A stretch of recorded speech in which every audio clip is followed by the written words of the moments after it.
Okay, I'm going to admit everyone to the session.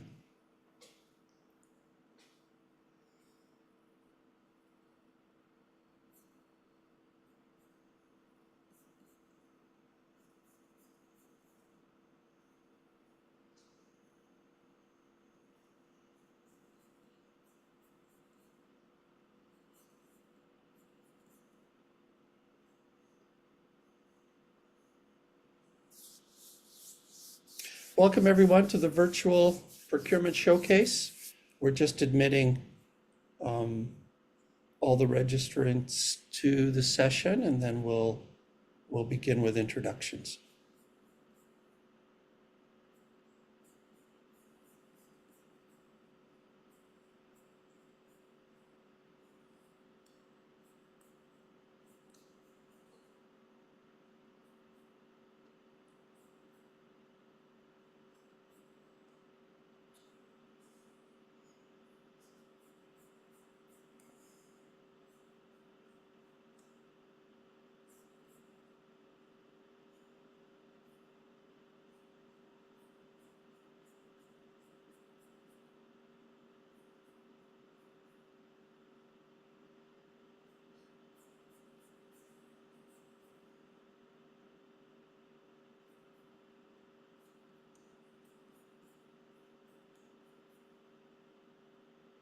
Welcome everyone to Cando's and Procurement Assistance Canada's presentation of Procurement Showcase. Thank you all for joining us. I'll turn it over to Sara Monture, who's Cando's Procurement Navigator. Good day, everyone. Thank you for joining us. I'm going to pass this to Patrick Lightning, who will get us started in a good way. Okay, thank you. Danse, Ani, Bujo, and all the other tribes out there. It's a new year, and I've been honored to ask to start this session with a prayer and a blessing song. And I'll start with that. And I'm a Cree from Musqueam, so I'll be speaking Cree in my language. Ha no tawi ma se watsi and ha gamin and askumanan minagis kamina. Wapati na itiaisina kwa sa kamaskinan, wista ay pagsitas giwe miyosan. No te skate mo, kagomas skate mo and painata mo kana suma kiska. Witsanan, utnamawan itaman sexuan. Quest wapatama, quest bestama. Awo matohtamanos mena. So aim ni taisina kwa sa kamaskinan, may situm stay haimi ukmegwats. Manaskuminim stay no tawi ma se watsi. Hey, hey, hey, hey, hey, hey, hey, ha, ha, ya, ya, ha, ha, ya, ya, ha, ha, ya, ha, ha, ya, ha, ha, ha, ya, ya. Hey, hey, hey, yo, hey, hey, hey, yo, hey, hey, hey, yo. Hey, hey, hey, yo, hey, hey, hey, yo, hey, hey, yo. Hey, hey, hey, yo, hey, hey, hey, yo, ho, ho, ho, yo. Hey, yo, hey, yo, hey, ho, hey, yo, hey, hey, hey, yo. Hey, hey, hey, yo, ho, ho, ho, ho. State Askuman, Pinagis Kamina. The journey that we're all on, my company has been Lightning Camp. I've been working on my company for 35 years. And what I want to share is one thing is being an adaptability being built into your companies, working with government and working with tribes and things. They're all different. They all have different ways of looking at things and dealing with things. And even how procedure and policy is being able to have that adaptability to be able to move around within the different government levels and tribal levels, to be able to offer services. But also the main thing is maintaining what you can offer and following through what you offered with no excuses. when you say you're going to do something, or you're going to you need to keep your word, because your word is going to carry through the years, and people, and that's what becomes when you're who you are and what you do. It will carry on through the years, and this is something that's really important in our lives, whether it's an older company or a new company or even new endeavors. But working with the government is that's a different game altogether, because it's a whole different process and policies that you have to work through. And because we're the word, I guess we can call it the indigenous, but we need to always try and maintain our sovereignty of our names, Nehio, the Mi'kmaq, keeping our tribal names, not getting caught up in the general concept of indigenous.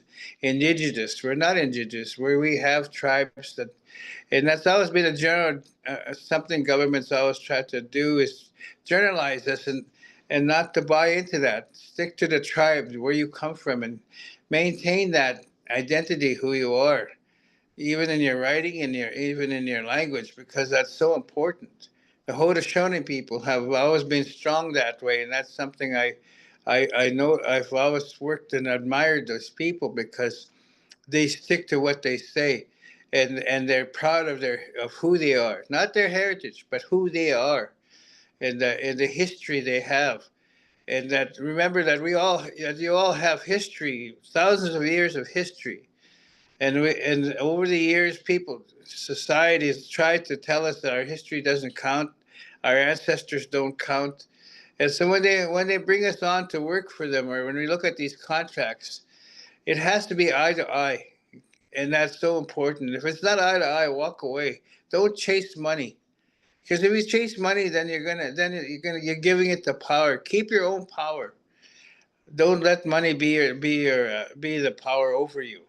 I know there's realities. I know those are important, but your own integrity is more important. Don't sell that integrity. Our ancestors never sold their integrity.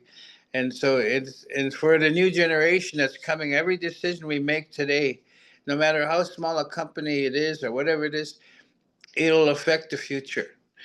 We talk about our elders, our grandfathers, our ancestors did everything for us today, for us to be able to have the freedom to do what we do today, because of their work, because they never sold their integrity. They stuck to their integrity. And yeah, I know sometimes it's difficult. There are times it's going to be tough. I've been there. I've been through all that for 35 years. And it's always important to, but my father told me that his name was Albert Lightning, and he said, integrity, never sell that. And he says, and always look them in the eye. Don't look down. Look straight in the eye. If you're going to do business with the Europeans, look straight in their eye. Then you can see the truth, if they really are telling you, if they are really telling you what they're going to do. Because paper, he said, can be burnt, but but when you look at the truth in their eyes, you can see the truth.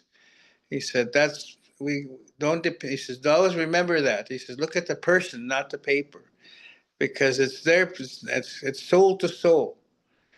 When you talk about like that, when you talk about soul to soul, it puts it puts it in a spiritual present presence, because that way it keeps it in a spiritual sense, because all of us people are across this Mother Earth, not Turtle Island, Mother Earth, are all spiritual beings.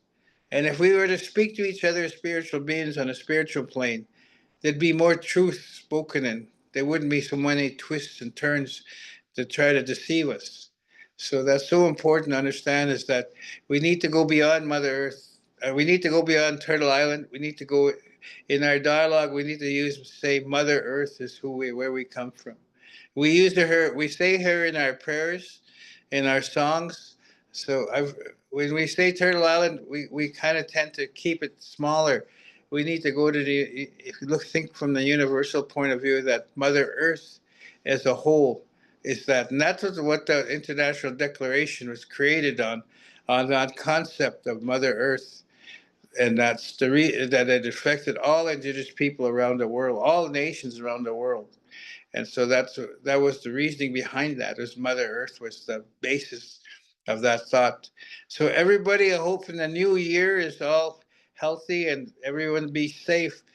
Because with the new government, especially now with government the way it is, even Canada doesn't know what's going on. And but then we have Trump last night saying Canada could be the 51st state. He's not kidding. People need to. I've heard other people say he may sound like he's crazy, but the thing is, he has that thought in his head, and he's been saying it over and over and over. Been hearing it through different channels. We need to be really aware of that that's a serious threat. And he said he'd start. He was going to use. He was going to starve us out to be Americans, and the Canadians tried to starve us out to be Canadians, and we're still who we are today. So we're used to starvation. The rest of Canada, I don't know. They've lived a good life on our lands and everything else, and we have the person from Quebec saying Indians need to learn how to work and how to do these things. Well, I said when I heard him say that, Pierre, I think his name is, and I thought, well, then give us all our land back, and then we can do the work. It's really easy to say rhetoric out there and say it because everybody's going to use us as their as part of their rhetoric when they're running for prime minister. It's all about us. We're the negative. We're the guys. We're the bad guys, for some reason. But yet, they forget when the NRT Act was created, that was to keep us from getting our natural resources so that we could be self-supportive. So we need to be always be aware of these policies that are in place that are around that don't support our self-determination and our self-survival as companies and so that to be aware of these kind of concepts and also to be aware of the TRC with the calls to actions because those are being used as well from government, supposed to be used to promote uh, reconciliation, and then also keep in mind of the International Declaration. Those are instruments that are legal instruments that we could utilize and keep. Should be part of the package that we put together anytime we're putting a proposal together as our support. Those are things that I just wanted to share with you today. And have a great day, and hope the new year brings prosperity to everybody, health and prosperity. Thank you. Hi, hi. Yeah, we'll go. Thank you so much for getting us started in a good way. As Paul mentioned, my name is Sara Monture. I'm Cando's Indigenous Procurement Navigator, and I'll be kind of guiding you today through our agenda. We're going to start with some welcoming remarks from both Cando and Procurement Assistance Canada. We'll hear from Public Service and Procurement Canada Environmental Service. We'll have some tips and tricks from Barry Payne with Procurement Assistance Canada. We have supplier success stories, as well as what's new at Cando. We'll go into some questions and answers, and that'll round us out for the afternoon. So I'm going to turn it back to Paul Macedo, and he will give us some opening remarks and take us through some housekeeping items. Thank you, Sarah. Welcome, everyone. Wanted to let you know that this session is being recorded and that recording will be shared on the EDO website, so edo.ca. Just look under EDO tools, under the procurement showcase, and then we will post the recordings there for everyone's reference. We ask that you keep your microphones muted until we have opportunities for question and answers. There will be opportunities throughout this session. If you do come up with a question that you'd like us to consider, we would appreciate you using the chat function to write out that question, and that way we can keep it in mind, and then it's not going to get lost. We will go down through the chat questions and make sure that those questions are answered throughout today's session. Yeah, so that's all we've got. I'm going to hand it over to Daniel Sandoz.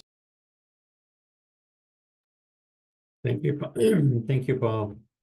Good morning or good afternoon, depending on where you are in Canada. My name is Daniel Sandoz. I'm a first-generation immigrant to Canada, and I'm a senior advisor with Procurement Assistance Canada on the unceded territories of the Songhees Nation and Esquimalt Nations here in Victoria. So what is Procurement Assistance Canada? What are we doing?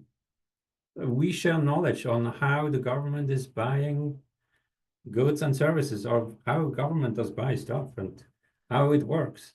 And what do you need to know to be able to sell to government?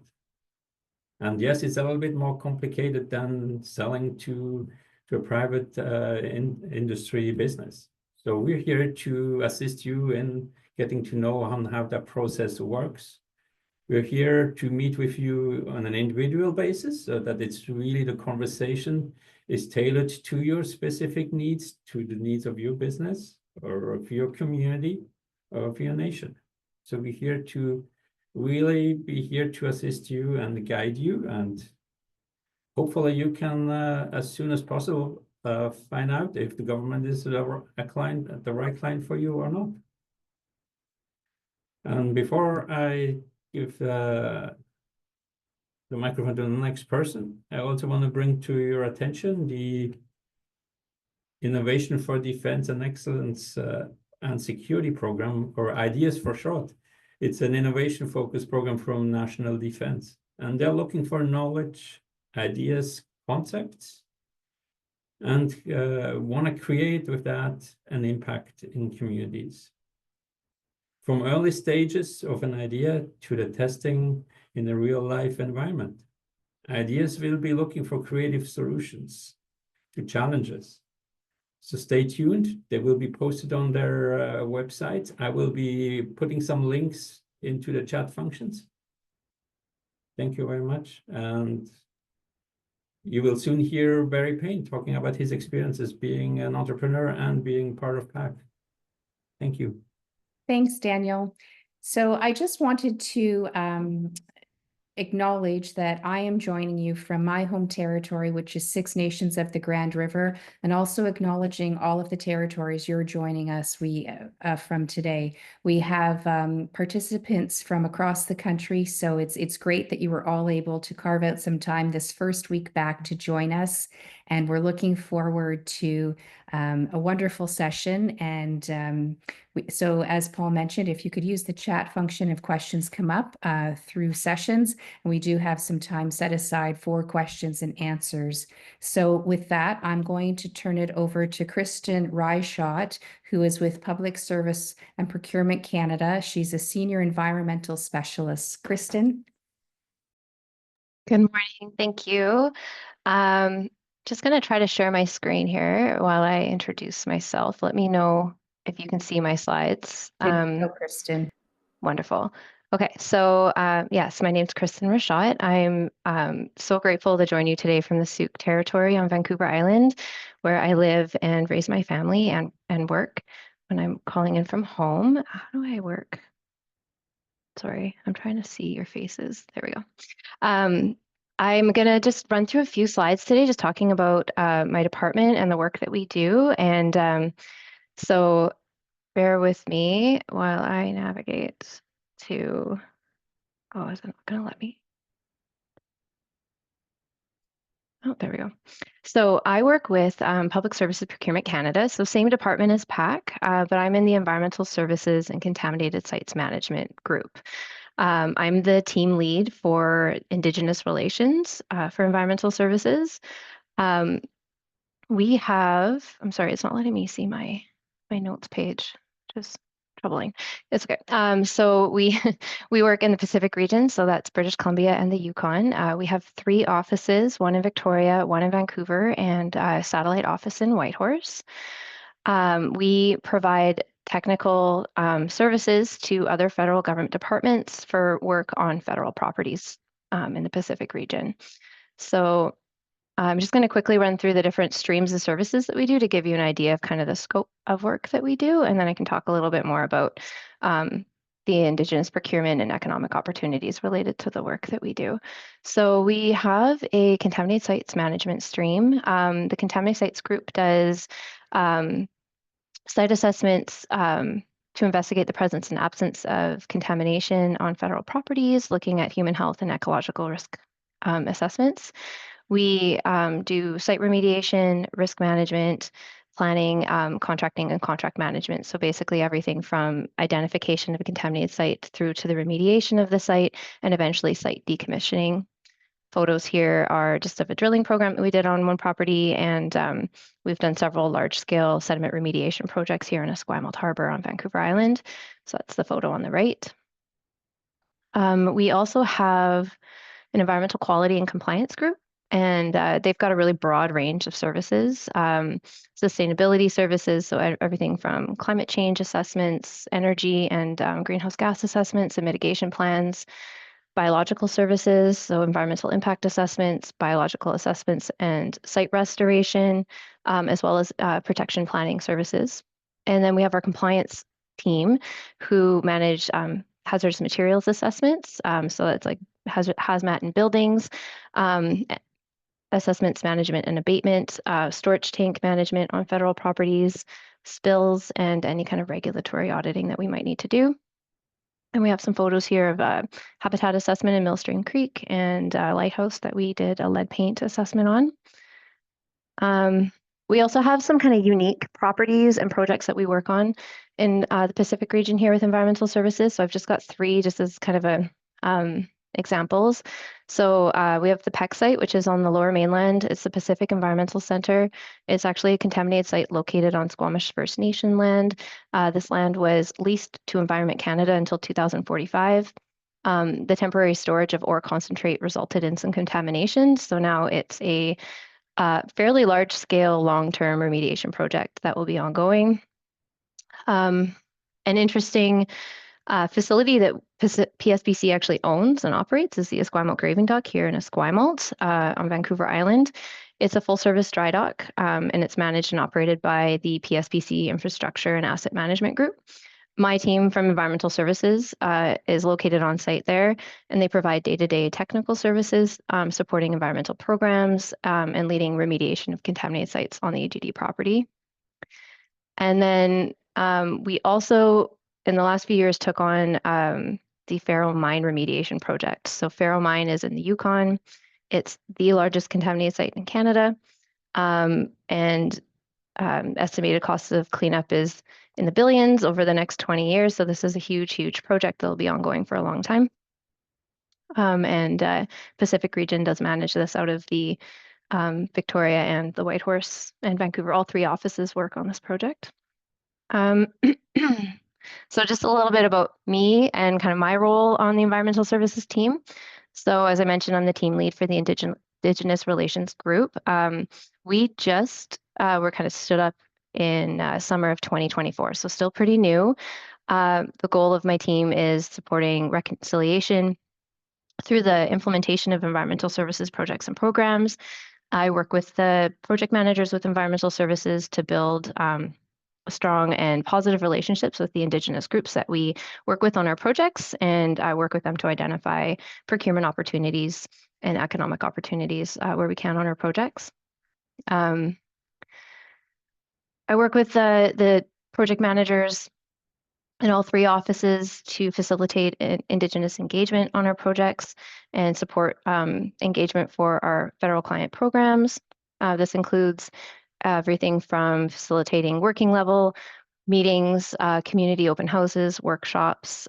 We've worked with several First Nations to develop cultural awareness training for federal partners specifically related to the territory that they're working in. And then we work with our clients and First Nations to develop and coordinate economic opportunities on our projects, which is what the next couple slides are about. These pictures are from some community open houses and workshops that we've done in support of the Esquimalt Harbor and Victoria Harbor programs here in Victoria. So throughout our projects, there's various different ways that environmental services integrates economic opportunities for Indigenous businesses and First Nations on our projects. And they're all kind of a bit different from each other, so I'll just kind of walk through each one as examples. The first one I wanted to touch on is our Indigenous services contracts. These are really, really powerful tools.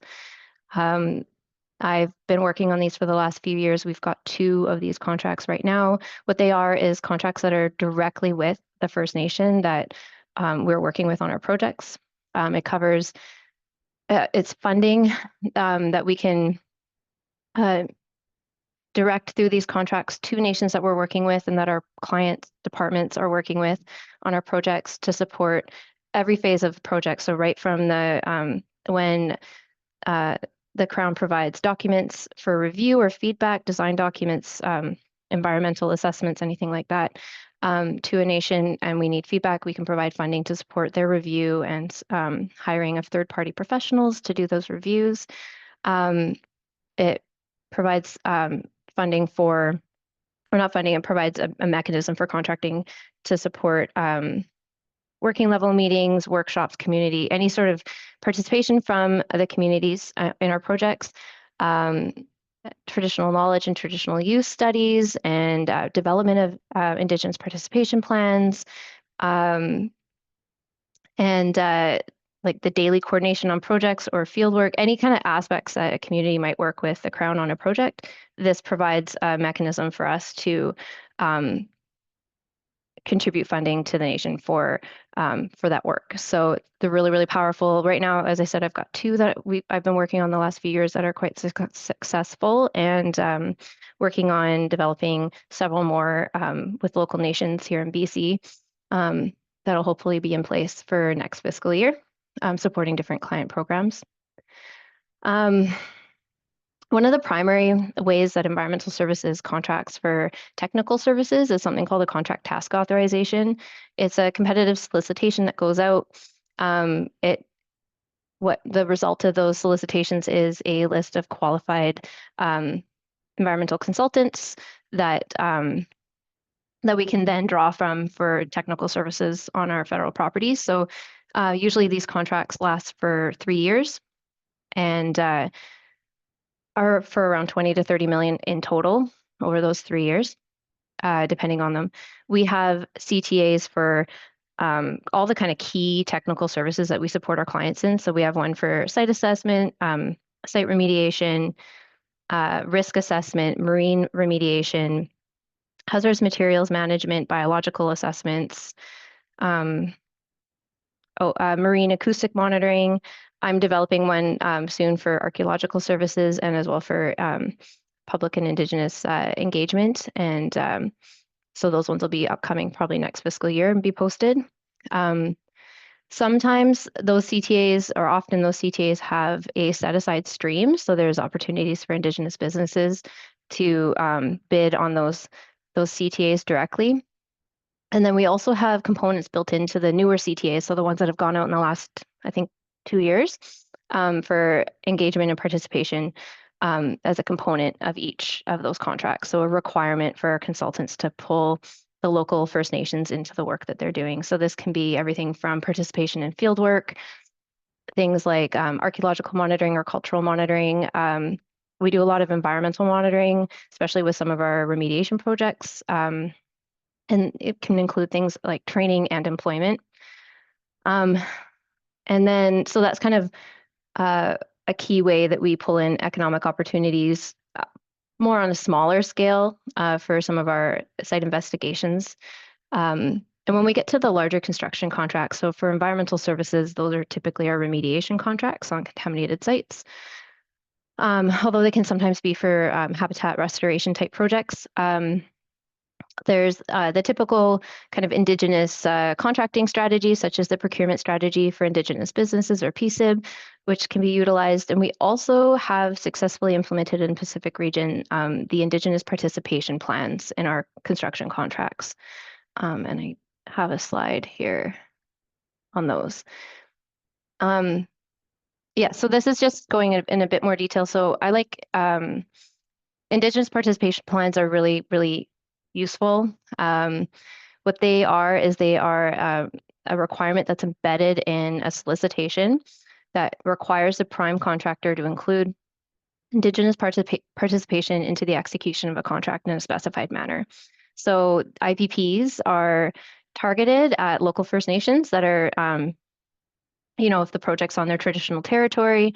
And so we're able to provide the economic opportunity to the nations that are impacted by the work. And they include requirements for training, direct employment, and Indigenous procurement, which includes subcontracting related to the project scope. It varies on how they're pulled into the tender. They can be mandatory, like a pass-fail on the tender as a bid component, or they can be a points-rated bid component as well. What I really like about IPPs is they're not one size fits all. So every Indigenous participation plan is kind of built for the project, so it fits the project scope, and it also is built to consider the needs and wants of the nation that the economic opportunities will be directed at. So, you know, we start early on in the project every time there's an IPP involved to engage with the nations, to find out about capacity and interests, and then do our best to build those into the IPP specifically for the project.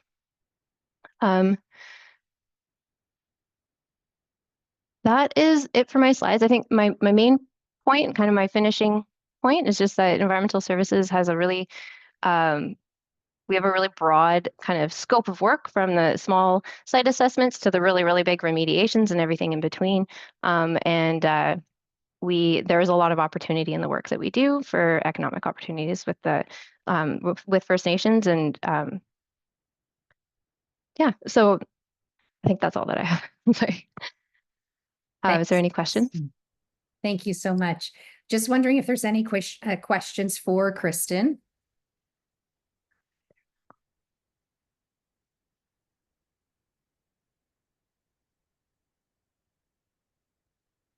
Okay. Nope. Kristen, thank you so much. Thank you so much. Your one slide talks about Indigenous participation plans. We have a procurement mentoring session, which is 10 sessions long, and we do spend some time talking about IPPs. And in fact, Cando has developed an IPP toolbox, which I think has been soft launched, but the official hard launch is going to be very soon. There is a question in the chat. Do you do business with only First Nations, or do you engage First Nations owned and controlled companies? So no, we do business with both. I think that when it comes to development of IPPs, that's directly with the First Nations. But we do definitely, through our IPPs or PSIBs, do business directly with Indigenous companies. Yeah, does that answer the question? We don't typically go to industry, Indigenous or non-Indigenous, as during our procurements until they are involved in the bidding process. So. Yeah, and I think it's just important to note that it would be a verified Indigenous business, and that could be owned by the community, or it could be owned by community members. Yes. Right. Vanessa, go ahead. Hi, sorry. It was taking me a while to try to find to raise my hand. Sorry. I don't use Zoom often. But just a question in regards to your training and that you do. I'm assuming this is done by Indigenous organizations, or because I'm not sure, like the slide that you had presented said that you facilitate it. Are you First Nations? No, sorry. That's not how I meant. So the cultural awareness training, we facilitated the development of it between that one in particular was with Comox First Nation. They developed the training and presented it. I only facilitated the contracting and development of it. Okay, sorry. Thanks for clarifying. Yeah. Just because I wasn't sure, because we're trying to promote Indigenous businesses, so just want to make sure that the right channels are being used. Thank you. Absolutely. Yep. Thanks, Vanessa. Do we have any other questions for Kristen? If something comes to mind and we've moved on, feel free to pop it into the chat. If Kristen isn't available anymore, we can most definitely get it to her and get that response back to you. Thank you again, Kristen. We really appreciate your presentation, and thank you for joining us today. Thank you.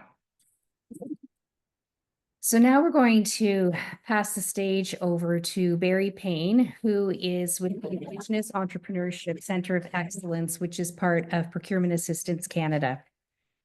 Hi, Barry.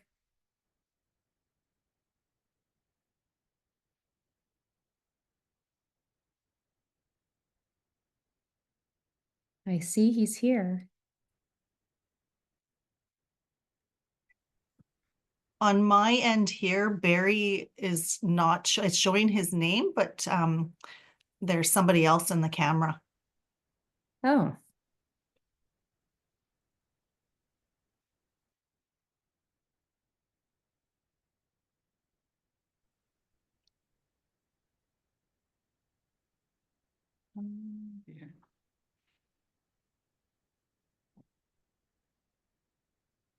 Barry, are you here?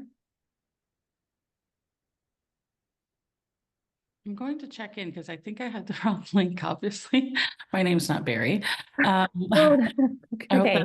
that, let me just double check this just to be sure it's not convoluting anything.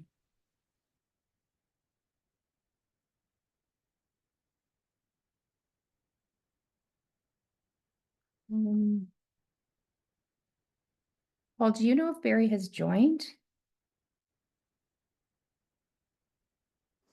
Yeah, I had the same information on the, as we've seen, so it looked like Barry Payne's account had joined, but Strange. yeah, He did confirm he didn't received look- the link. I'm just going to give him a quick call. yeah, please.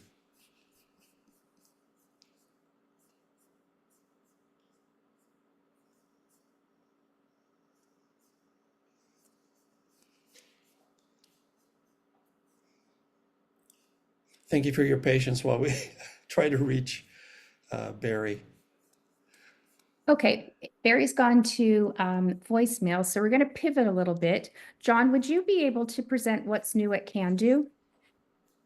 Yeah, absolutely. Yeah, Thank happy you. to jump in and also maybe just even as a great segue from Kristen's presentation as well is one of the things that we've been trying to focus on at Cando for the last 2 years, but certainly in the last year has been actually the triangulation of where that government demand is occurring and what are the skills or elements that are required for communities to organize, self-organize both themselves, their business capacity, their labor potential, and training elements proactively, so that as those opportunities arrive, that they are ready to answer questions and be proactive strategically. So, Kristen was talking about some of those large remediation projects, right, that come down, or these task-based elements. Well, all of these things are not something that typically anyone can respond to within 40 days, which is typically what you'd see in an RFP. So it's like, how do we create the education, the products for the economic development officer community, for community leaders and businesses that give them enough of an understanding early enough that they, when those opportunities arrive, then all of a sudden they can take advantage of them. And so we're really trying to leverage procurement for economic development opportunities and seeing what that looks like. So we're doing it through a number of mechanisms. What I'll do first of all is, if I can share my screen here, we'll do this and I will see what I can do to bring up one of our first products that I'd like to talk about. Now, Sara had already been also talking about the toolboxes that we are creating and delivering on, which have been soft launched, to Sara's point, and I think I'm up and running now. You guys can let me know if that's the case. But the first thing I'd like to do is certainly show you what is we're calling the virtual EDO. So this is a platform that is being designed based on the concept of user experience. So what is it that EDOs in community may need if they are new to economic development if they've been in an economic development officer for 20 years, but also for communities that don't have an economic development officer or are in a transition where an economic development officer is doing multiple jobs. So we've kind of taken the approach of trying to create a product that is available, and it's at virtualedo.ca. And I certainly recommend everyone taking a look and providing your feedback on it on the way through. But what it has done is we're trying to reorganize all of the tools, resources, and experiences through Cando based on where someone is at in their economic development journey, what they are working on, and how they work. We need to recognize that economic development officers are often working on multiple priorities at the same time, that they have limited time for things like understanding a full breadth and scope of procurement if it's not necessarily a core function of their job.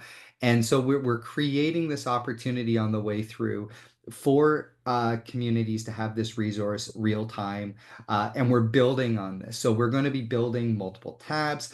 We're going to have areas focused on procurement. We're going to also have areas focused on green technology transition. We're going to have tabs associated with supply chain development and what that looks like.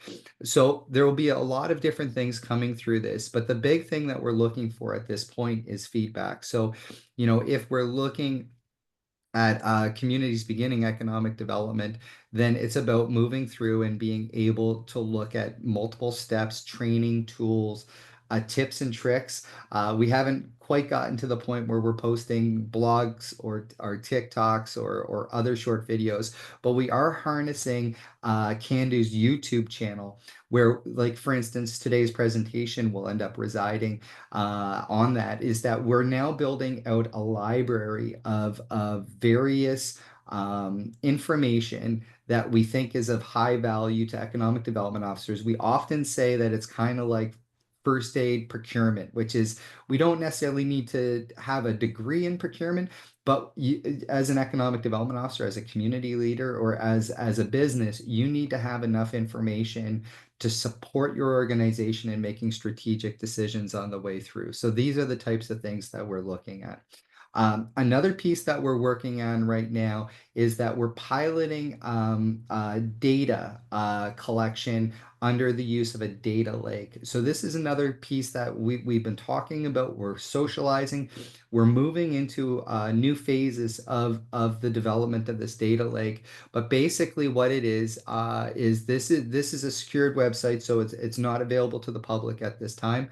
But the idea is that we're trying to figure out ways to basically pull away the Indigenous Business Directory from the Government of Canada, placing it into an Indigenous organization, Indigenous-led organization, and then building off the best practices from industry that can actually show where Indigenous capacity, business capacity resides. We can filter based on those businesses that meet the federal definitions for a verified business versus maybe those businesses that don't meet that definition but are still part of a community, that are still part of creating benefits for communities, but being able to show different filters on that data on the way through. And what we're finding is that just by combining 3 to 4 lists, so looking at the federal list, but looking at a regional list, and then looking at a very localized list, that just by combining and layering multiple sources of data, we've actually gotten to a point where we've increased the reach of that federal Indigenous Business Directory by over 30% just by layering a couple of different lists. We believe that there is probably somewhere between 50 and maybe even more lists of verified Indigenous businesses that are based from community directories, from modern treaty lists, that may have the potential of being added to this data lake that can create both synergies, opportunities for partnerships, but also to strengthen Indigenous supply chains into federal procurement, especially around the areas around construction and defense. So these are some of our target priorities for the next while. But this is a quick example of what it looks like kind of behind the curtain. And what we'll have basically is this portal should be eventually available publicly, but at this point we need to actually create and maintain the data, make sure it works, and then make sure that we are respecting data sovereignty. So the amazing thing about a data lake is that the data lake doesn't actually own or manage any of that underlying data that shows up in these points that are sitting here.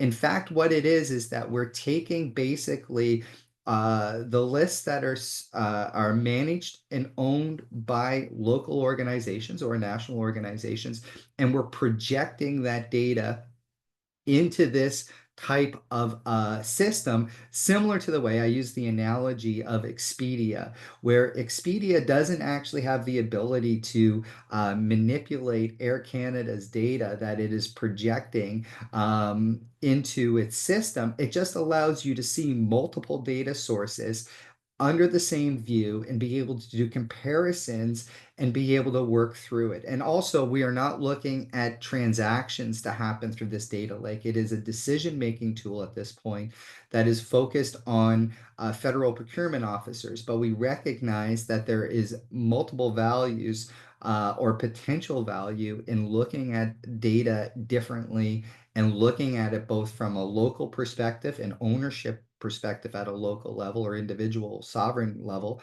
but also what does it look like when it's aggregated up? So we are going to be looking at running pilots around this data in the National Capital Region.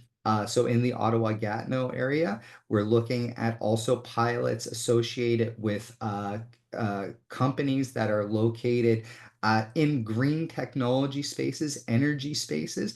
And we're looking at running pilots on this data that would be onboarding companies and communities that have a keen interest in defense supply chains. They're kind of the three areas that we are focused on this. So I know that Cando has a number of tools that are in current development, and what we're going to be doing is over the next couple of months, we are going to be moving these tools and resources towards the virtual EDO, like the Indigenous Participation Plan Toolbox. We also have been developing a toolbox that's situated around joint ventures from a community perspective of understanding what communities need to know when they're looking at joint ventures, partnerships outside of their community, the good, the bad, and the ugly, as we frame that toolbox. We're also looking at toolboxes that are around difficult conversations where community EDOs or leadership have to work through debriefs, and especially as it relates to procurement opportunities in other areas. We're looking at toolboxes associated with technical writing, which would be how do you develop grants, contribution, bid documents, but also then how do you utilize upcoming tools like AI tools to really understand where they are powerful, but where they can create risks within the development of your work. So there is numerous things that we're doing behind the scenes, and I really appreciate the opportunity to talk a bit about these, and that as you see the emails coming into your inbox for the e-blast from Cando, is to look for some of the development and the launch of these tools and resources. The other element that we have outside of the procurement showcase is that we have a virtual links to learning series. We are trying to regionalize that delivery so that we can making sure that we have speakers that are speaking from a regional perspective. But they are up and coming, and we are looking at having multiple links to learning events between now and March 31st, but into the new year as well. And without talking too much about Sarah's leadership on the procurement mentorship piece, that is another piece that we also are recommending. And I know Sarah mentioned it earlier with the multi session development around procurement. So that's a bit of a very quick fire hose of activities that we're working on here at Cando. It's been a very exciting period over the last 2 years, and we are really excited about 2025, where we're finally getting to the launch of multiple products. But what we'll really, really need as we launch these products is making sure that we get feedback from yourselves as the EDO and the Cando community to let us know whether or not they're hitting the mark. Are they creating value? And are they things that you would like to see expanded on? So thank you for the opportunity to chat a bit about this, and I will hand it back to Sarah, and I will stop sharing my screen. Thanks, John. All right, so we're going to continue with our agenda. We've adjusted a little bit. We're going to move now into our supplier success stories. We have 3 presenters that are online and ready to go. And we're just going to go through their journey, their successes, how they overcame some of their challenges, and a bit about their business. So our 3 panelists are Nadine Bernard, who is a Mi'kmaq entrepreneur from the Wek'uwema'ki First Nation. She's the CEO and founder of Indigivisor Limited, with over 25 years of experience in Indigenous relations and economic development. Nadine drives initiatives that foster inclusivity within corporate Canada, thereby creating a more equitable society. Nadine's dedication to mentorship and Indigenous entrepreneurship is evident through various leadership roles, supporting BIPOC entrepreneurs across Atlantic Canada. An active facilitator of the Kairos blanket exercise, Nadine's work is deeply rooted in education and advocacy. As a proud parent and grandparent, Nadine's leadership and commitment to advancing societal progress through the empowerment of Indigenous people make her an extraordinary figure. Her strategic insights and professional expertise are key assets in fostering partnerships that promote inclusivity and equity. We also have Darian Kovacs, who is the Métis founder of Vancouver-based PR, digital ads, and SEO company Jelly Digital Marketing and PR, and digital marketing school Jelly Academy. He is the host of the podcast Marketing News Canada, loves doing workshops, and volunteers on the board of the Digital Marketing Sector Council and Empower Canada, and his local charter community, Wasaya. He is the editor of the Indigenous SME and freelances with publications like BC Business, Future Economy, Globe and Mail, Forbes, and Entrepreneur Magazine. His recent book, Marketing Mentors, features interviews with Seth Godin, Guy Kowalski, and marketing leads from Lego, Lululemon, and Starbucks, and it's available now wherever you purchase your books. Darian lives in Fort Langley, BC, with his wife and 4 children, and likes to mountain bike, swim, and grow dahlias in watercolor, and read young adult novels in his free time. Stephen Van Loffeld is an award-winning entrepreneur from Saugeen First Nation in Ontario, who has a passion for Indigenous community economic development. He is the founder and CEO of eSupply Canada, founder and CEO of Couch Cushion, and principal of Insight Consulting. Prior to embarking on his entrepreneurial journey, Stephen served as an elected councillor for his community and also helped to transform Indigenous child welfare in Ontario as Executive Director of the Association of Native Child and Family Service Agencies of Ontario. His work centers on empowering Indigenous peoples and communities while promoting understanding and reconciliation between Indigenous peoples and Canadians. Stephen holds a Master of Arts in Interdisciplinary Studies focused on Indigenous community development, an MBA, and he is a former Pierre Elliott Trudeau Foundation Scholarship. So welcome to Nadine, Darian, and Stephen. All right, let's jump right into it. I'll open it to Nadine first, but we'll have each of the panelists tell us about your business. Nadine's not online currently, Sarah. I'm reaching out to her. So if we can begin with Darian, go ahead. with please. Darian. I want to hear from Stephen. I'm so excited that he's here. Good to see you, Stephen. So cool. You that introduction was excessively long. I'm so sorry. I do grow dahlias. They're lovely flowers, by the way. If you ever get the chance, they're like these like alien looking tubers is like the root of it. And then at the end of the season, you collect them all, and then I dry them in like a dry storage area. And then there's a group usually in my community, and they're all like in their 60s, 70s, 80s, and it's like elderly Pokemon trading, and you go there and you like trade dahlia tubers with people, and you can get new types of flowers, and it's kind of cool. I feel like this would be a very interesting conversation. Oh, it's the best. It's the best. Sometimes they come to my house and I like buy dahlias from people, and they bring like we like to feel like kind of like Like black market dahlias. yeah. They bring a brown paper bag and I give them cash, and we feel like mischievous, but really we're just like we're old now and grow flowers.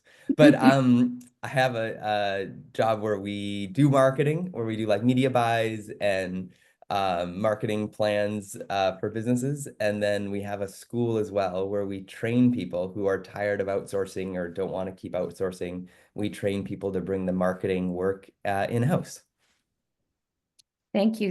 Stephen, did you want to tell us a bit about your businesses? Sure. Darian, great to see you. Everyone else on here that I know in person or LinkedIn, great to see all of you here. Cando, thanks for having me. Very important discussion today and every time one of these are held. My name is Stephen Van Lawfold. As Sarah mentioned, I'm the founder and CEO of eSupply Canada and principal of Insight Consulting. I run a couple of other companies. I'll focus just on those two, though, because those are the ones that bid on contracts. Those are the ones that, you know, are playing in the public procurement space and have been for a number of years. I started Insight Consulting in 2018, and I kind of fell into that. You know, as Sarah mentioned again in my bio, I used to run Indigenous organizations.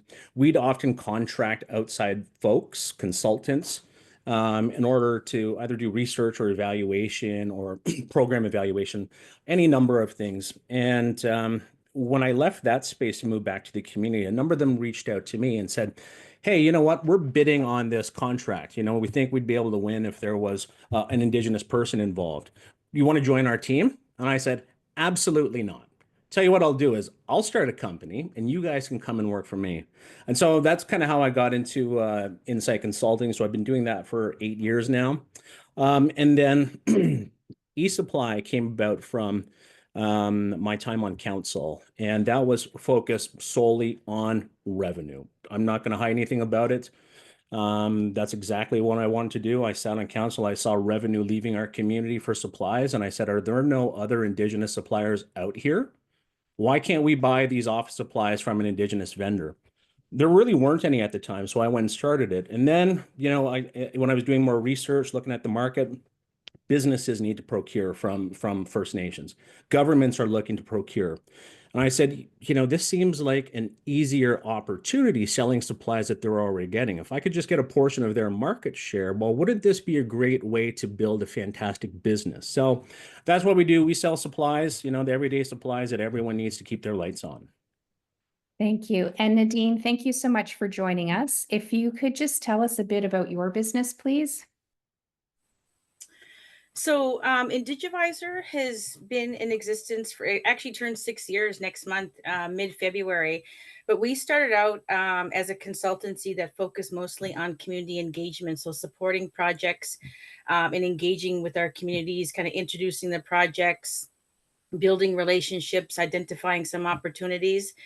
And then over a couple years, we had evolved in recognizing that there were some specific asks that were coming from these engagements, and how do we help expand on those opportunities to make those linkages really happen. And at that time, it was timely because the federal government was announcing the federal procurement mandate at that time. So we went from a sole proprietor into an incorporated business around the same time. And we wanted to be more of a partner in the responses to some of these RFPs that were coming out in relation to procurement opportunities with the federal government. It's been a long journey of just kind of, understanding the landscape, improving and refining some of our services, managing our growth and identifying opportunities, and just being able to grow as a team, and having some cross-country representation as well. Oh, I lost you. There we go. Sorry about that. Okay. Nadine, I'm going to let you continue because you had started into talking about your procurement journey, kind of focusing on your supplying with the federal government. So I'll ask each of you to talk about that. But Nadine, why don't you continue talking about your procurement journey? So I got introduced to it personally and professionally around 20 years ago through an Aboriginal set-aside here in Unamaki in Cape Breton, Nova Scotia. And so that experience really opened my eyes to the potential and the impact it makes on small Indigenous owned businesses and community. We were then able to employ about 5 to 7 people at the time. And 20 years ago to today, I can still see the impacts it made on community and those who worked with us, but mostly for myself and just being able to understand, the relationship. And at the time it was a joint venture business that we had. So I took that as a foundation to, apply that experience to how we do business today. When we started to respond to, the opportunities that existed, we identified challenges. We understood capacity challenges, the financial challenges, and the kind of the robust response into, putting together a proposal for it. So we, lesson learned in those time, we had then shifted to, we wanted to be partners to primes, in response to those. Thank you. Darian, did you want to talk about your procurement journey? Yeah, and I can attest to say that mine started being very frustrating, trying to figure it out, and it's fun. John Johnston's here, who was a big pivotal change maker for me in that I I was going to the ivory towers and kind of like yelling from down below and being like, please consider us, please, and sending so many documents. And Stephen has all sorts of incredible stories and data and work that he's done 10 times the work I've done and can give other testament to that. But I was out there providing this information that they asked for and jumping through the hoops. And then John gave me some advice and said, Darian, what if you figured out a way to just work with those that currently have the winning contracts, because there's this 5% allotment coming down, and just be prepared to become their 5% partner. And so I did that. I spent the next year building bridges and connections with all the folks who had those existing relationships and vendor agreements with the federal government. And then when it came for renewals, the great thing is we got added to about 14 different RFPs that went in to the federal government, and we were the 5% buddy. I don't know what you call us. Where I was like, I felt like I call it the piggyback strategy. So I was like, I piggybacked on all these people.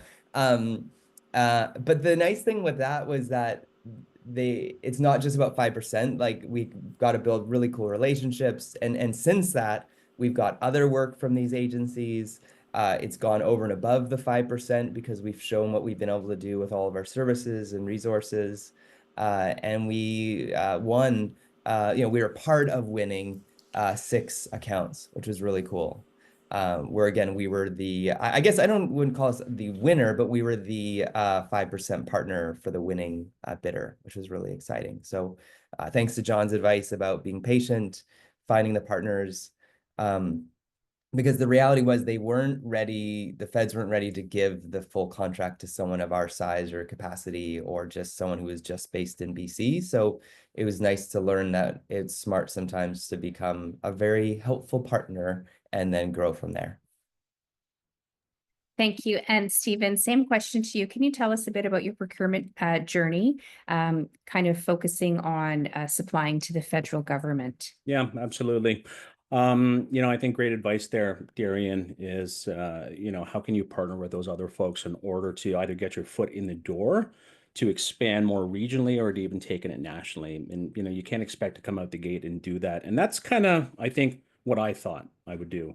you know, I had experience in writing proposals. If you worked for an Indigenous organization, if you've worked for a community, you've written proposals. You get those grants and contribution agreements, you have to write proposals.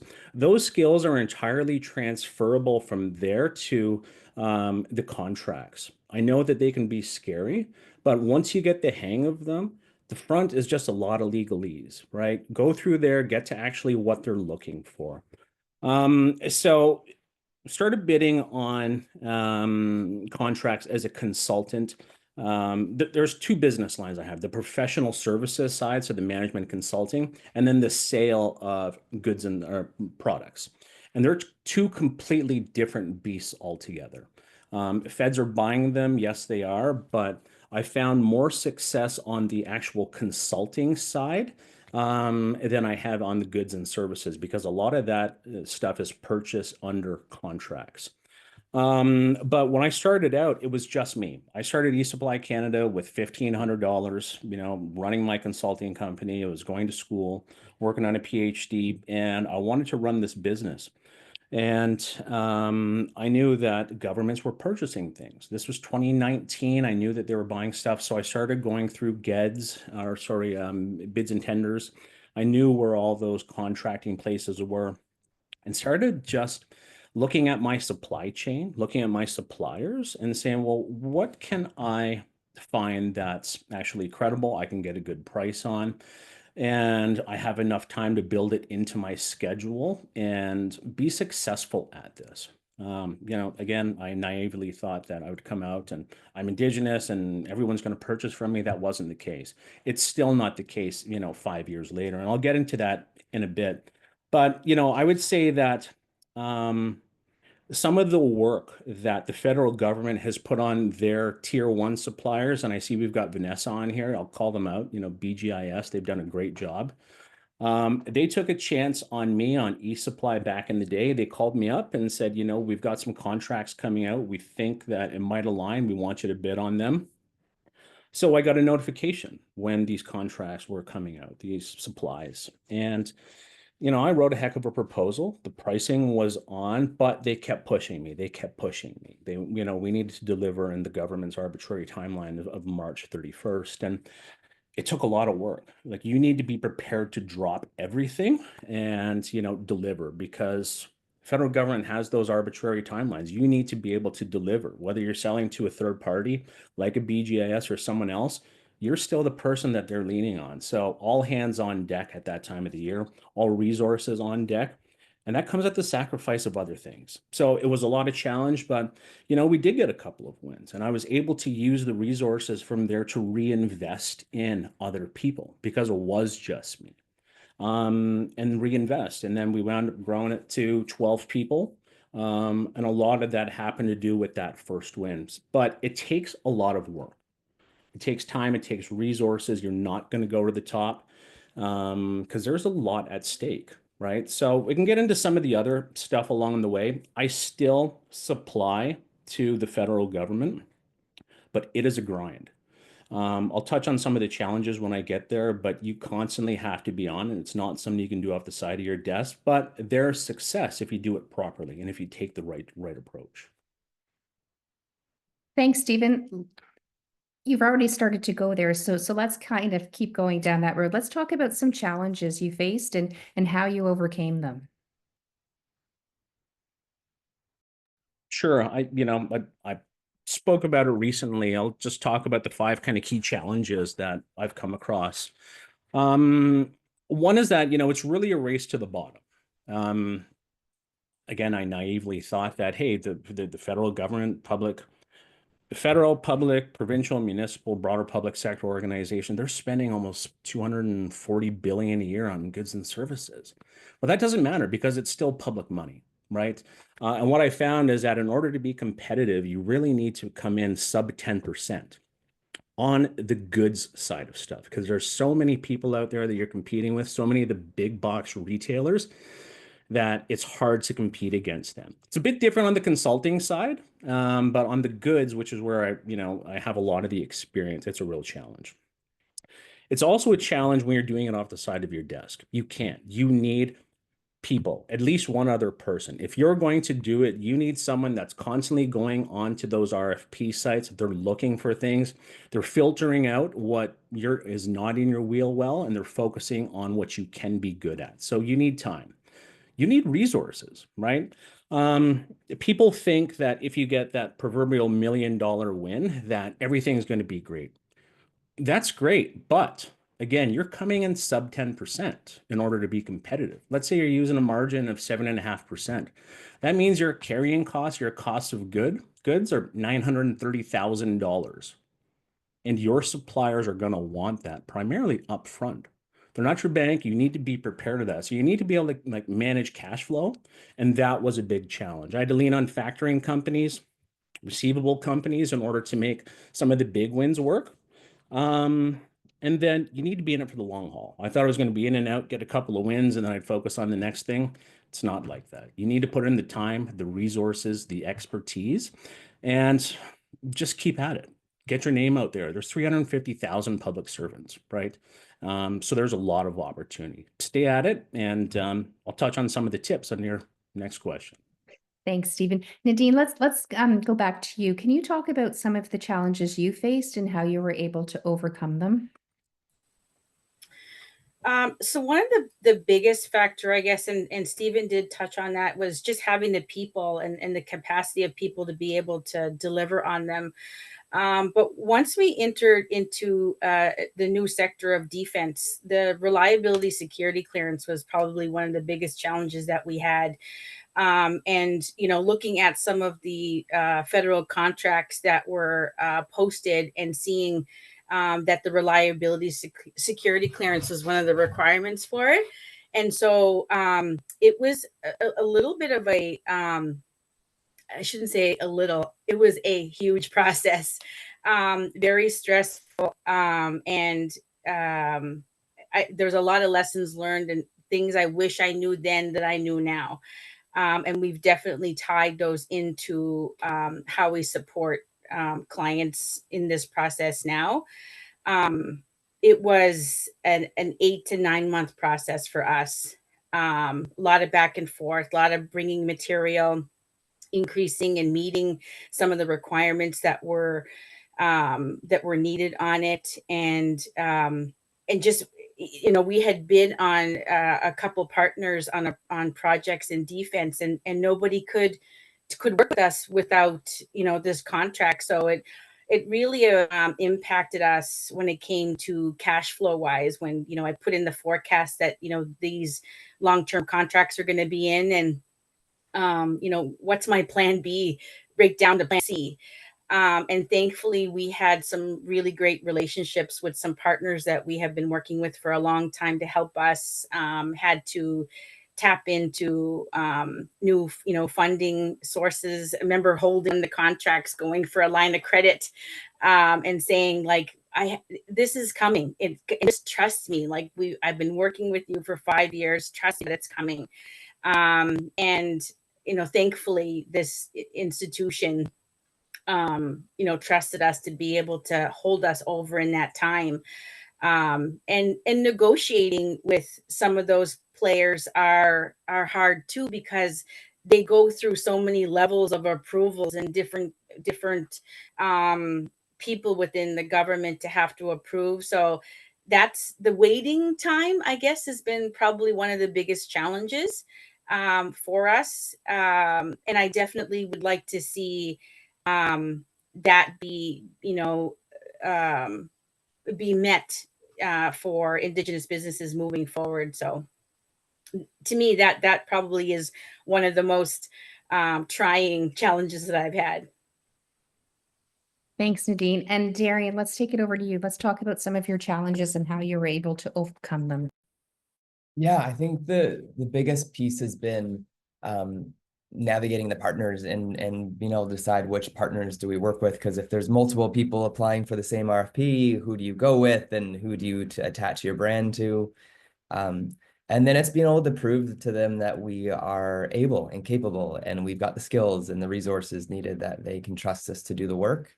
And I think for me, it's also more than just, and I'm maybe in a different boat where I'm playing the and dancing in the 5% realm and world, where being able to show and prove to kind of non-Indigenous vendors that we can do more than the 5%. We're just not needed, they don't just need to put us in a box, don't put baby in a corner, but we can do more than just the 5% they think is needed and necessary and legally required, but that we have a bunch of services we can provide and super skills that we have as Indigenous storytellers and communicators and marketers.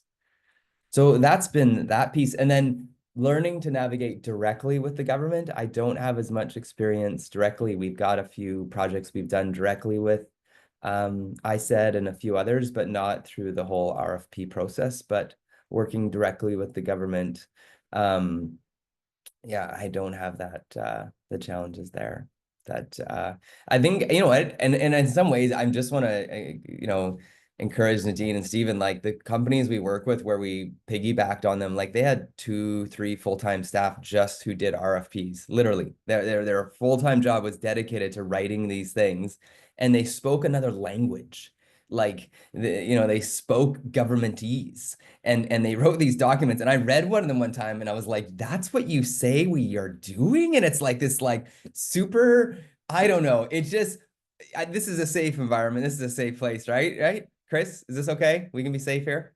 Chris Berry? Yeah? All right. Yeah, he's saying we can say. It was just like, well, who speaks like this? No one talks like that.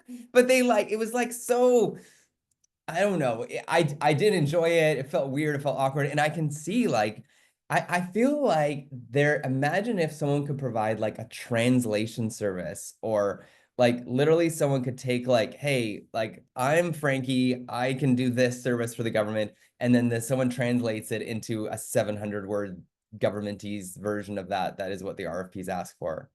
And again, I'm from a distance, but watching stuff that Stephen posts, like Stephen, I think I've ever told you this, but like some of the stuff you post about like stuff you did and the numbers and the work and the hours you put into it, I'm like, man, the stuff you've done is just blows my mind as far as like what you've been working on and trying to do and just facing the reality. And it's so factual, and you can't avoid the fact that it's like you go to a meeting and someone from government's like, please apply to RFPs. We're the government. We love you. No, seriously, please apply. And then Stephen's like, here's what I did. It's like this amazing factual post. And it's like, that sounds a lot different than what you originally said.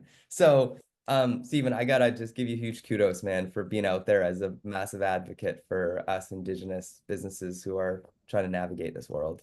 Yeah, I appreciate that. And you know what? It's because I did have those rose-colored glasses, and it's important that if you're going to move in this space, that you guys track it, because the narrative that's out there that we're open for business, that might be true, but they're also open at business, at least in the goods space, maybe at 5%. So you need to say, well, can I get 25% margin somewhere else? And does it make sense that I go and focus my time over there? I've got a bit of experience. I do have somebody that's focused on that full time, but our stretch has been, a win of 6 million versus, negative almost 300,000 one year. So there's great disparity. Be prepared for that if you're going to be in this space. Darian, let's go back to you.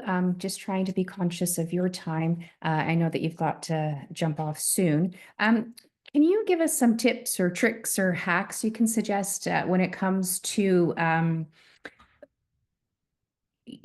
procurement and supplying to the federal government? I think it's, again, finding, and this is where it was beautiful, like the folks at your organization are really helpful in navigating kind of that government website. I want to say Alibaba or whatever it's called these days. Finding out who's won the contracts, who has them. And I think it's okay to start off. It's almost like the idea of like crawl, walk, run, right? Almost like getting to know people and getting to get the ball rolling. Like it's okay to come under the winners and to work with them. And in some cases, the contracts are quite good. And we're doing great with the 5%. We're quite happy with it. We're quite happy what the 5% has turned into. And those organizations, the great thing is they also do bidding on corporate applications. And so we've been able to now piggyback on their corporate applications as well for when they do bidding as well. And those corporate applications have been a lot easier to work with and a lot more smooth. which has been very lovely. So again, I think navigating the website, finding out who the winners are, find out who's won in the past, even who's applied in the past, and being able to come alongside them and saying, hey, we can be a really good partner to you. Because yeah, that stuff to write, again, I'm just trying to be realistic about it, writing that stuff, showing an office that has like French language, English language, multiple offices across all the things that the government loves, like being able to, speak their love language, as Gary Chapman would say, right? It's like being able to talk like them and, dance like them and have certain offices like they like. But I think getting to start off at the 5% and grow from there is kind of our hope and dream. So I think we see it as like, hey, where does Jelly look like in the next 10 years? And this is our start. Thank you. Nadine, what kind of tips and tricks or hacks do you have? So a little bit of what Darian was talking about, like just that hitchhiking, like just looking for partners. So for about 6 to 8 months, we did our research on, who was applying and responding, who was successful, and who were these major players, like, because they had, kind of identified who some points of contact were. And so we built a business development team to say, okay, let's make those introductions to those individuals so that they know, and we could put Indigivisor on the radar to them. And we really committed to building relationships. Like, how could we help you internally as a business to be a better partner to Indigenous businesses? And, how do you effectively and sustainably commit to economic reconciliation?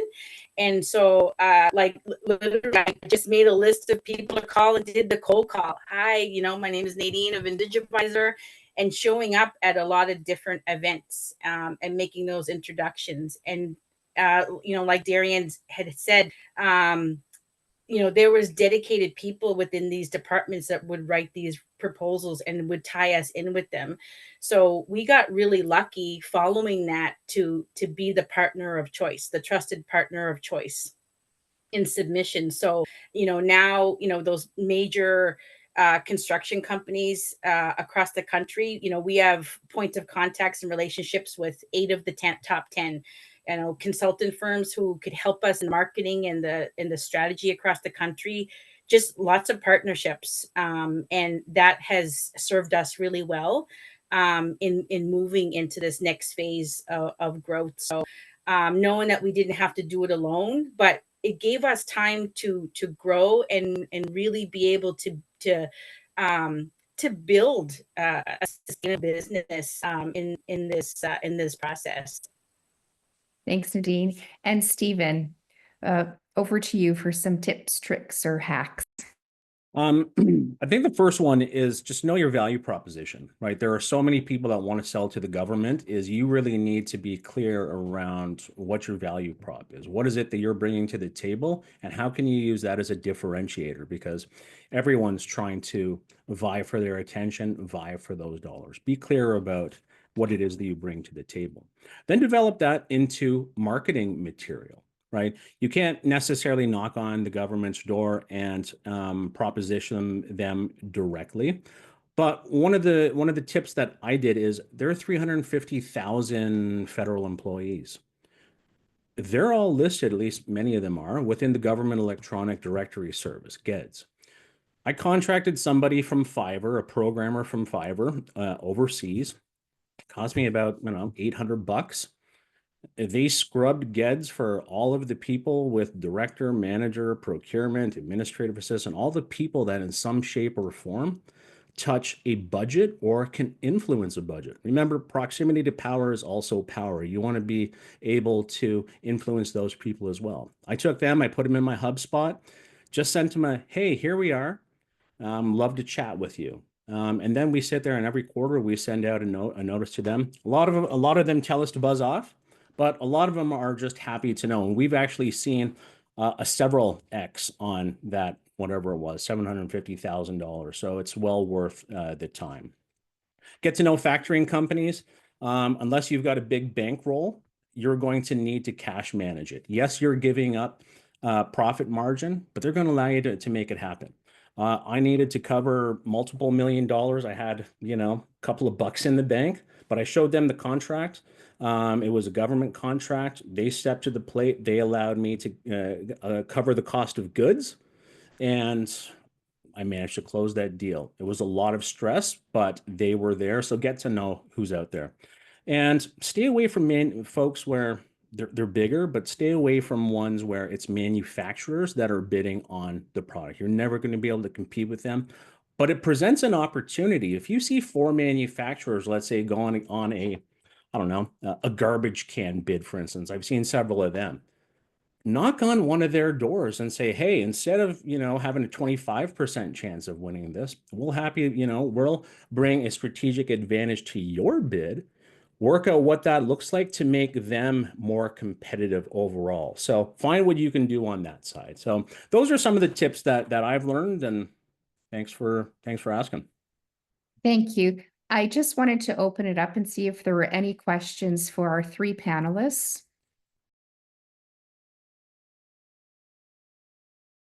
Or if the panelists have any closing words.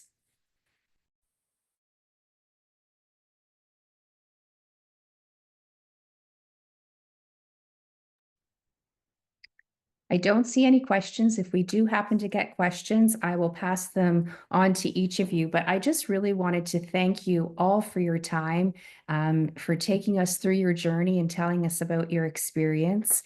In our procurement mentoring sessions, we do all of kind of the theory and we kind of build those blocks, and your stories are really the practical application of what we teach. And again, thank you for your candidness, your candor, and just for taking the time for us. We really appreciate you being a part of it.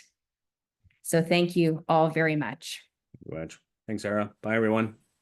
Thank you. Thanks, everybody. All right. So now we're going to go to Barry Payne, who is with Procurement Assistance Canada. He is with the Indigenous Entrepreneur Centre of Excellence. And I really feel that our panelists really kind of set the stage for Barry and touched on a lot of the things that he's going to talk about. He's going to talk about marketing your business and finding opportunities. So he is our Ask the Expert. Our expert is Barry Payne. So Barry, I'll turn it over to you. Thank you for being patient. Thank you for joining us today. Well, first of all, thank you for having me, Sarah. I apologize for kind of getting things messed up. For some reason, I had it in my calendar to start at 2:00.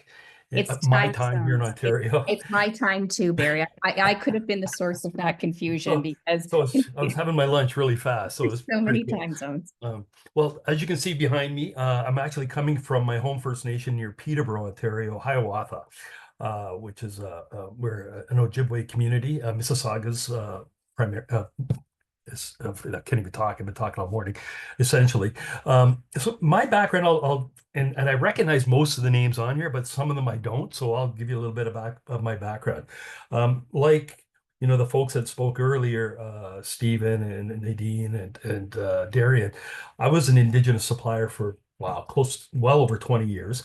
I started my first business from here on my community way back. I'm going to say 1990. 9-ish. And when I first started out, I wasn't selling to the federal government. I was, trying to sell just like anybody else to the corporate Canada, things like that. And I found out about the set-aside policy when I visited Ottawa, to Indian Affairs specifically back then, to talk about, selling to the federal government. And I found out about it. And one of the things that I was able to do was, one of the first words of advice, and a gentleman by the name of Jay Roberts said, sell us what we're already buying. Don't try to recreate the wheel. And I took that to good heart. So kind of look at opportunities, what the government was buying, and some of the things you've heard Stephen mention about office supplies and things like that. My first business was selling office furniture, the cubicles that you see everybody sitting in when you visit the federal government. And the way I like to describe it, and you kind of saw me, if those who have the chat on, you'll see that I was making comments as I went along, When I started out, I actually drove back and forth every day for a couple of years. It was like 4 hours back then. And it was crazy. I'd be the first tracks on the highway at 4 a.m. But as time went on, it got easier and easier. I called it the pot of gold at the end of the rainbow because I knew once I got to Ottawa, after about 6 months of it, I'd start getting actual business. It took a while to actually get that recognition and support. And it's, you have to do those outreach efforts. You know, I love to have the IBD, but again, I don't, and I never have. It's kind of like putting your name in the yellow pages or whatever. I'd rather control my destiny, and by doing that, I did the outreach. And one of the things that I really discovered early on, and you've heard Stephen and you've heard all the three earlier panelists talk about RFPs. RFPs to me are like buying a Ferrari and not having a driver's license, really. Like that's jumping into the big leagues. Because when you look at most of the folks that are going to be responding to RFPs, they have teams. They have, they're well-established companies. Some of these companies, when they respond to an RFP, will kind of say, well, whether it's pro services, which is consulting, or office supplies, a lot of those folks, when these big organizations, they'll lose money as part of their strategy on that RFP to get in and sell something else. I can remember us going in on very large RFPs with 1% profit. Like that's pretty crazy. But what it allowed us to do was sell other services. So we could have went in at like 1% profit to redo a floor of cubicles.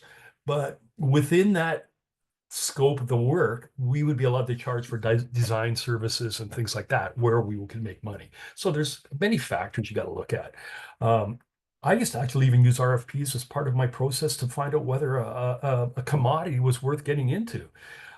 Because one of the great things about RFPs is once you lose, you can ask for a debriefing, and they kind of give you all of, I call the college course on, how to improve your RFP so that you have a better chance of winning next time. A lot of times, after that debriefing, I would decide, no, this is not for me. There's not enough profit in it. Crazy enough, sometimes I throw my hat in the ring on an RFP, and without any background knowledge and other than going and doing a little bit of research, I would end up winning it because I would always make sure that somewhere in my RFP, I was making sure that they knew I was an Indigenous organization. This is back when the PSIB or PSAB back then was voluntary.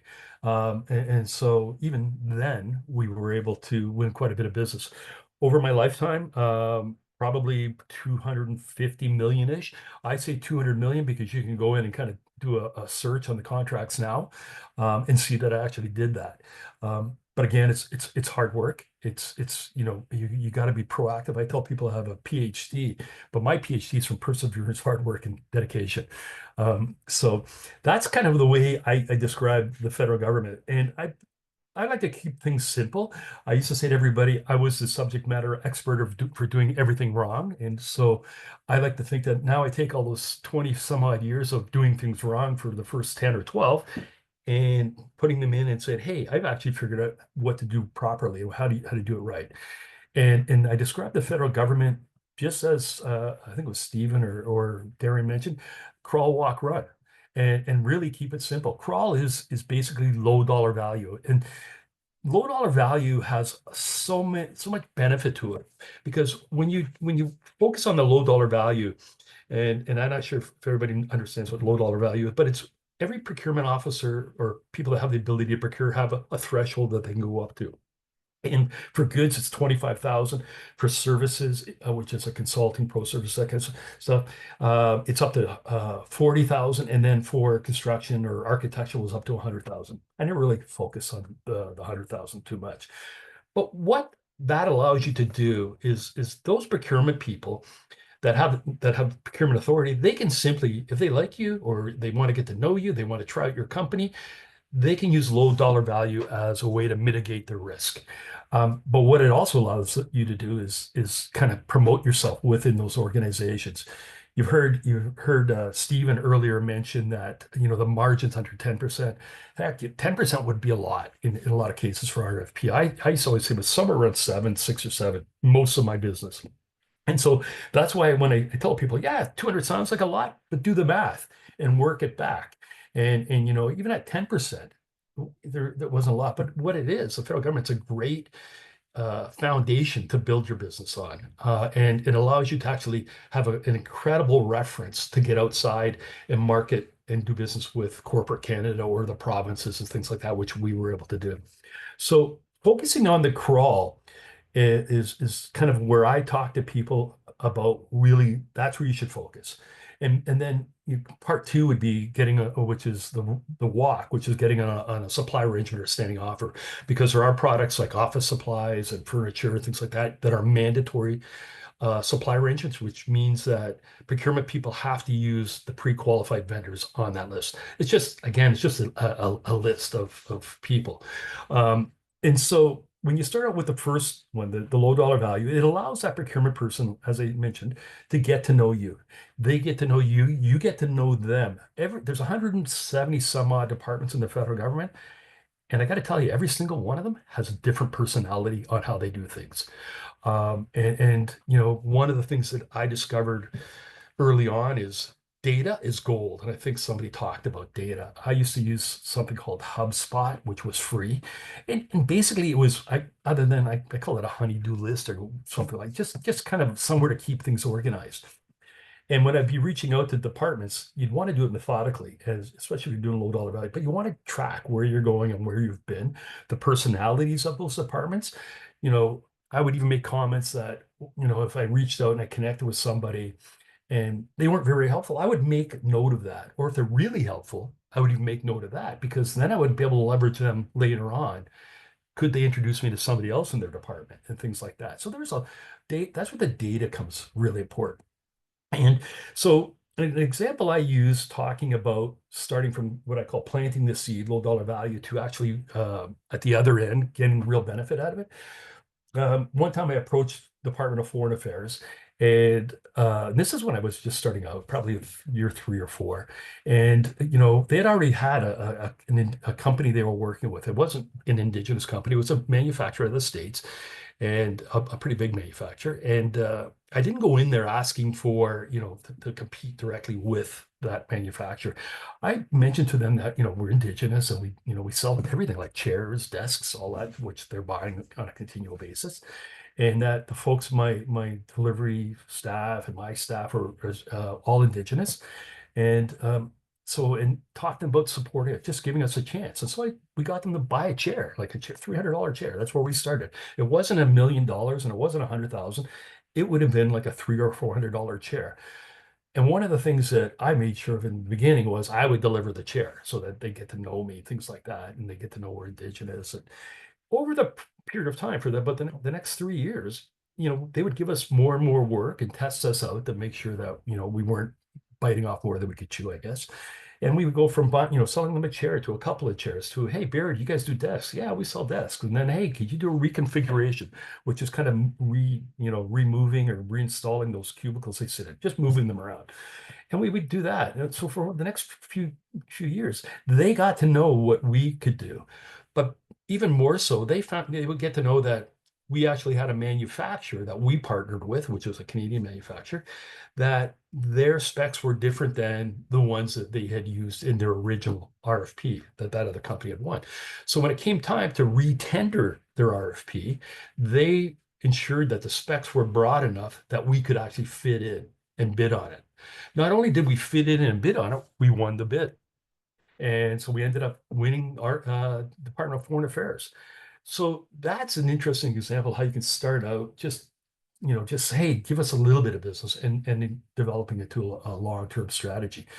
And one of the great things that happened with DFA, for those of you that are closer to my age, was, our friends south of the border, they ended up getting caught bugging Angela Merkel's cell phone. And so I took it upon myself to go into the government phone book back then and get all the ambassadors' names. And I sent them all emails saying, hey, if they can bug Angela Merkel's cell phone, what do you think they can do in a desk system or a cubicle system that has over 4,000 parts?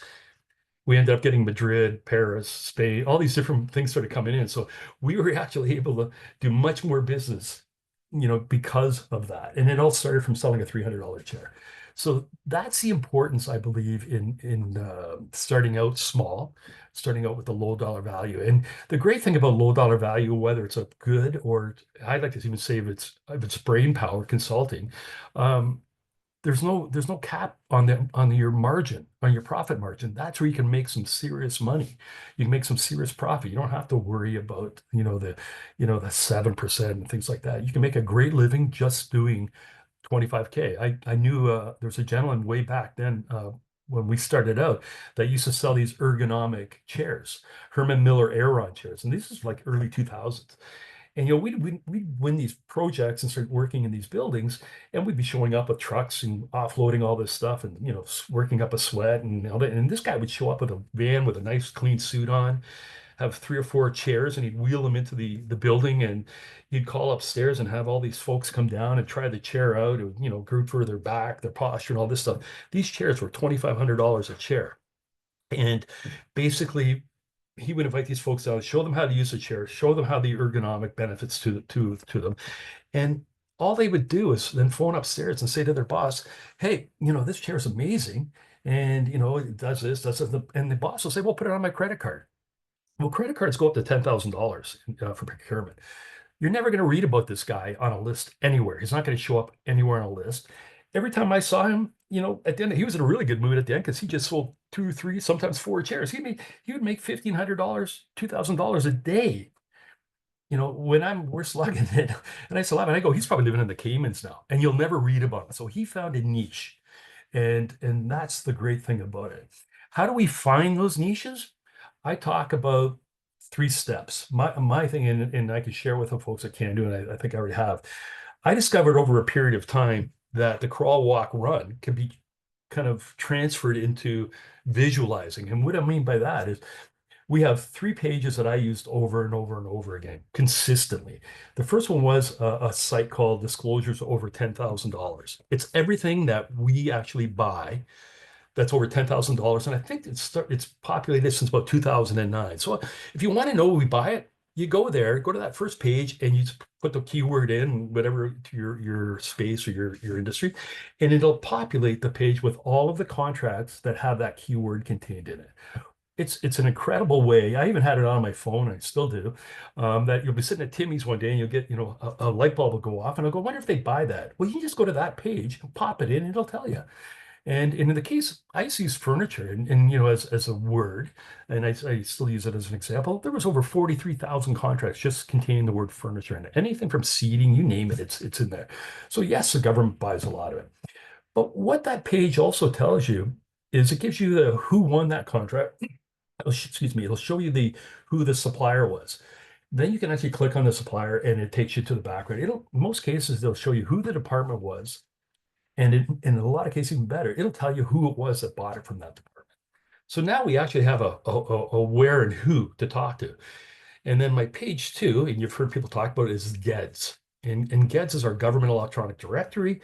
It basically is our phone book that has everybody in except for RCMP and D&D and CSIS and things like that. But there's a strategy you can use for that as well. So I would go to that GEDS, and like I said, I think last my count is about 172 departments.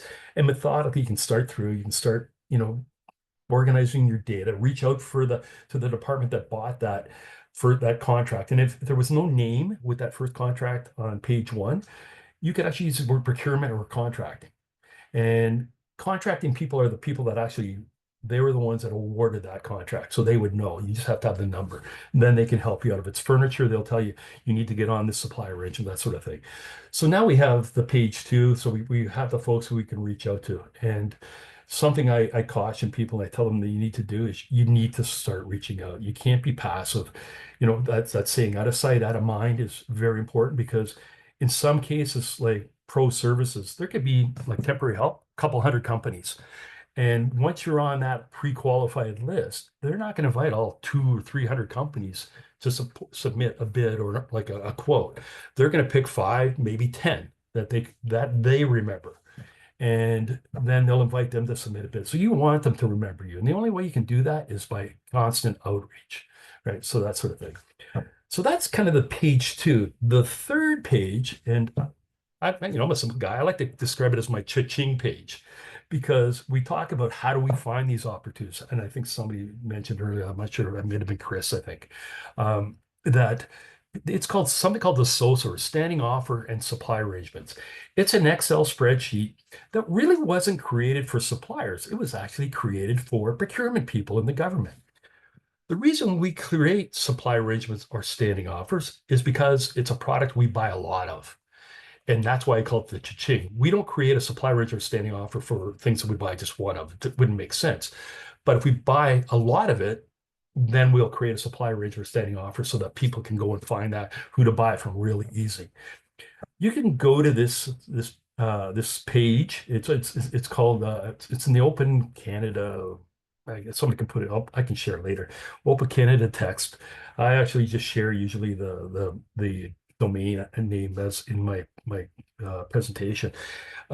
And you go to that, you open it up, and again, you can do keyword search. You can search by either your industry keywords, or even if you know who some of your competitors are. And I used to like doing this, is put the competitors I knew, and I could see all the contracts that were sending offers that they're on as well. But being Indigenous, we're always looking for opportunities.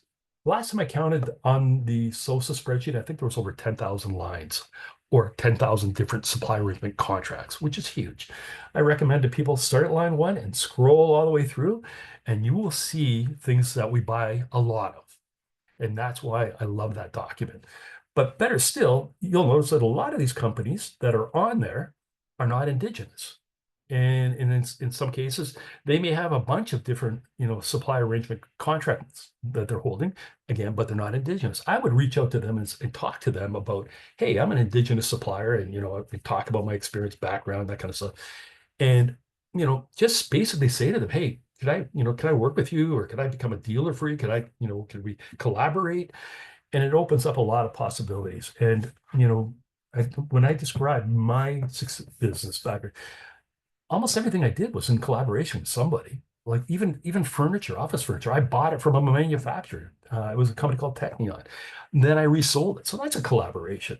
So really, we don't do anything on our own. And the real secret is to find what the government buys a lot of. And that's why you can kind of use that to search.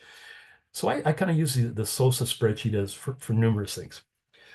Now you can take all of this stuff, and I joke because I call it a recipe, and it really is a recipe, because we go back to an RFP, or we go back to something where we have to submit pricing. I want to know, I don't want to waste my time bidding on something. I want to know who the players are in that space. If there's an RFP for some pro services thing and I want to get on it, I want to see who is in that space. If I see some of the big guys in that space, like the Deloittes, the Accentures, the KPMGs, this is when I had my staffing company, that's going to tell me a lot of where and how my pricing is going to be, a lot. If I don't see those guys in there, I may jack it up a little bit, taking a chance. So that's a great thing, a great tool to have. And you can find that by combining the SOSA spreadsheet and going back to page 1 and seeing what contracts that they won and what it was that they won, and see if the spaces match up.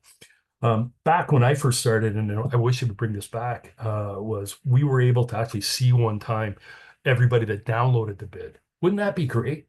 It would tell us up front who's interested in bidding it. We talk about transparency. I'd love to see this come back, and we may, because I know I hear people talking about it. It was a great tool. So it would tell me right off the bat, but it also would tell me right off the bat that, hey, you know what, here's a possibility I could partner with these people. I know there's a box you can put in Canada Buys to see you're interested. And by the way, I had lots of collaboration through putting my company name in that box, and then companies would reach out to me.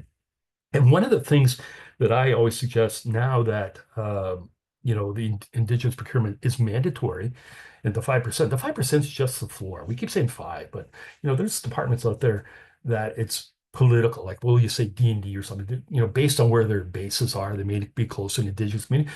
Some of them will go much higher.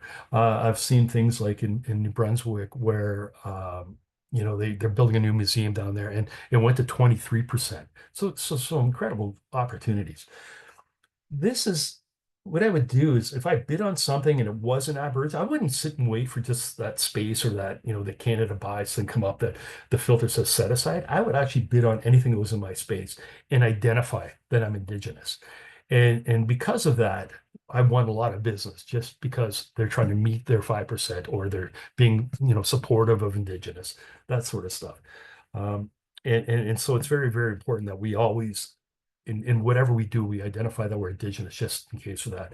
I even would take it one step further. In all my emails, I would make sure that my signature contained whether it's a CCIB member or a certified member or KMC certified member. And I'd also have my IBD quick link in there as well, because it allows those procurement people to quickly take a quick look. Oh yeah, they're in it, and then they come back.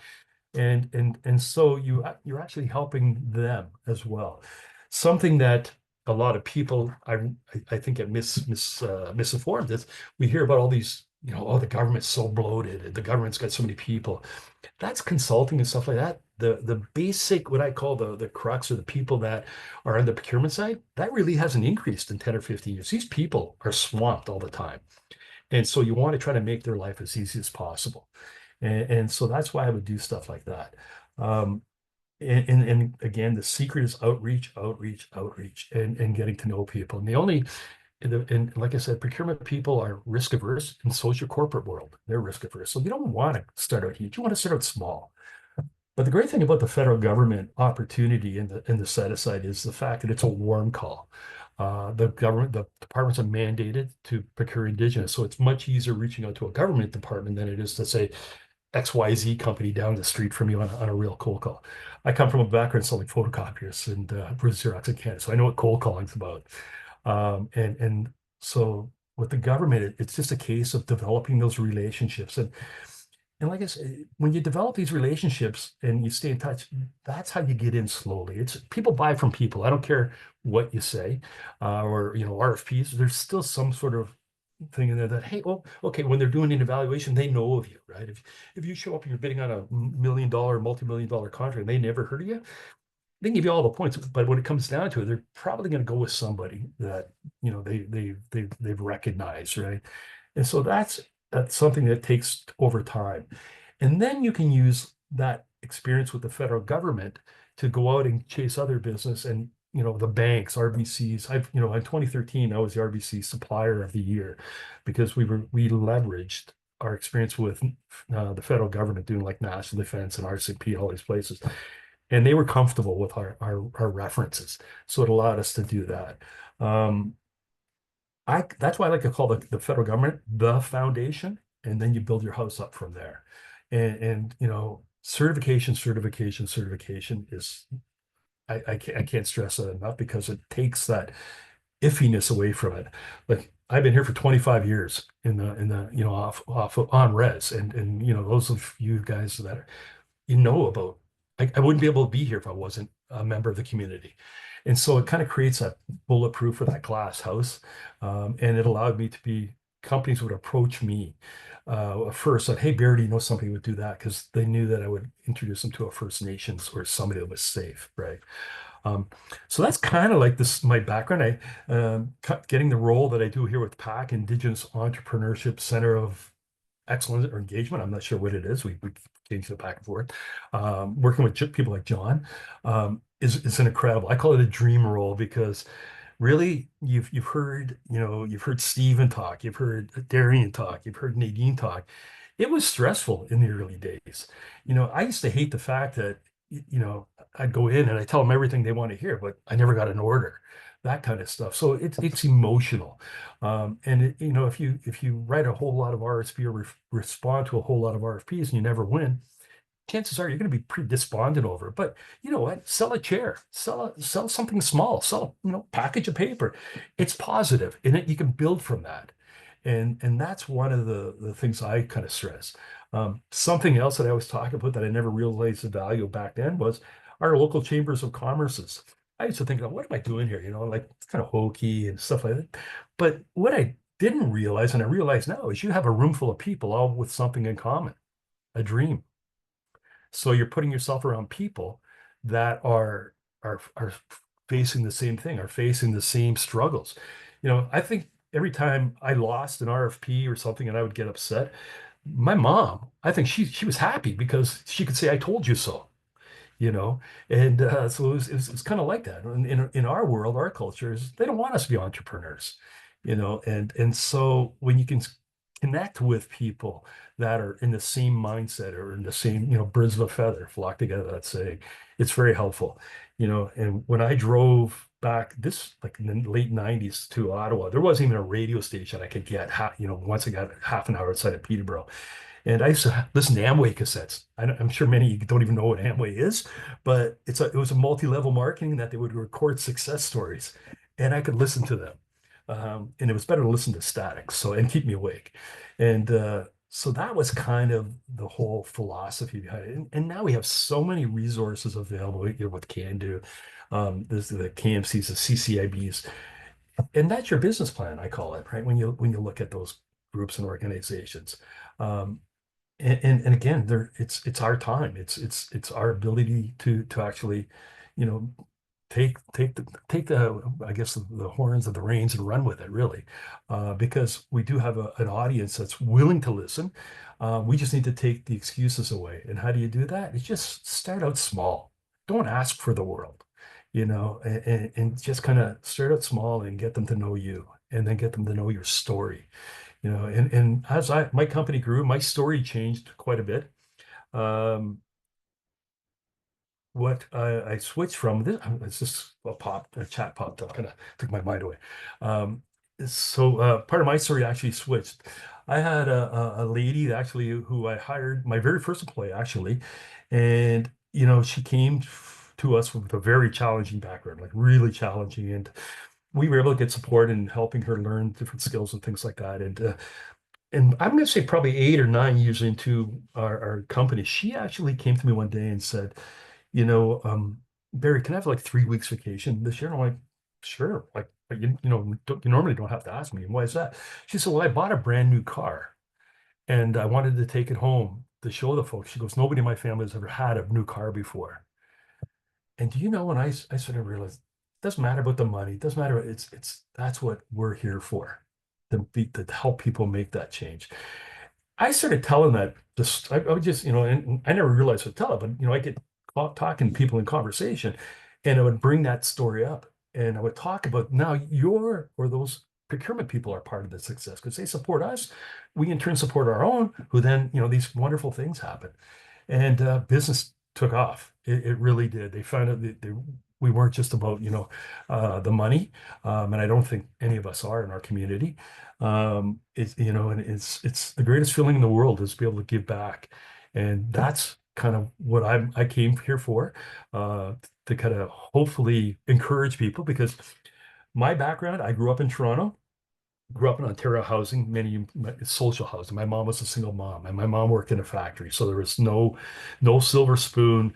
There was, I knew more about jerk chicken and things like that in the building I lived in than I do my own culture, and so it was just, here's this ticket when I found out about the set aside, and it was voluntary, and I thought, you know what, that's still a better chance than than I had a week earlier. And that's how I started. And now, like I said, with it being mandatory, the 5% is just a floor. And the great thing about departments is the more they can do, the better they look. And there's 172 departments that I know of that are there. Any of the departments, by the way, I believe, I think the thing, anything over $1 million a year in procurement, they should have put out a policy, or they'll have a strategy on how they will support Indigenous business. I would think the majority of the departments in the federal government probably do more than $1 million a year. And all this information is readily available. All this information is supported through Procurement Assistance Canada, through Cando, and they're all there, and it's across the country. And I love when I tell people I'm free. I reach out to them, and I can tell by the way they respond. They're like, "Oh, we'll keep you in mind." And they go, "Oh, they think I'm going to charge them." And I'll come back and I say, "No, my services are free." And they go, "Oh my gosh, that's amazing, right?" And I said, "Yeah, all of PAC services are free." And that's the greatest, I call it the greatest payback that we can do, is we're able to do this for free and share the knowledge. And then hopefully you'll share that knowledge with somebody, and so on and so on. And that's great about Cando, that we're doing, is we're sharing with the economic development people, who hopefully will share it with the members of the community. And then we talk about, and I also talk a little bit about the CCAB and the KMCs, because that's corporate Canada. And one of the things I love to do with them is I like to check out their websites when they're in those organizations to see if they're supportive of truth and reconciliation. The very first thing I say to them in my emails, I thank them for their support. Now what are they going to do? Right. So that's something to keep in mind. So there's just so much opportunity. I don't know, Sarah, I can go on and on and on and tell, stories. No, Barry, you've covered so much. And, I know we adjusted our agenda a little bit and had you after, but I think that, all three panelists kind of really gave a little teaser to everything that you've said, and you've just really reinforced everything that they've said. So I'm going to open it up to questions, but I first wanted to thank you once again for going through this. Every time I hear you speak, I learn something different. So it's never the same. And yeah, Because I remember something different. It's new information. So thank you, Barry. I'm going to open it up to the floor. Questions for you or questions in general? There's been a lot of questions in the chat, so that might be where we get all of our questions. But if there are any comments for the day overall, we're coming to a close. At the beginning, our elder Patrick talked about the importance and necessity of making sure that you do what you say that you will. And so every one of our speakers spoke to that as well. So it is really, you really don't get another chance to make that first impression. So once you are awarded a contract, it is important that you do what you say that you're going to do. We also talked about my role at Cando, which is the procurement navigator. So what does that mean? It really means that I help bridge the gap between Indigenous communities and businesses and industry, and between industry and Indigenous communities and businesses. But you can't build a bridge without connections. So important that we're helping you make these connections with Cando, with PAC, with each other. And just remember that we are a community and we are here to help you and to support you. Just wondering if there is any other questions, comments. I'm going to look at the chat and see. Barry has added his LinkedIn information to the chat, so you have that connection. And Barry is amazing and wonderful at answering his LinkedIn and making connections on LinkedIn. A couple of the common themes that we heard about, in addition to the importance of doing what you say that you're going to do in the time that you say that you're going to do it, partnership and collaboration are so important, and that will help you to succeed as well. And the importance of outreach and marketing yourself. So, those a couple common themes. I don't see any questions, hands up. Checking the chat again.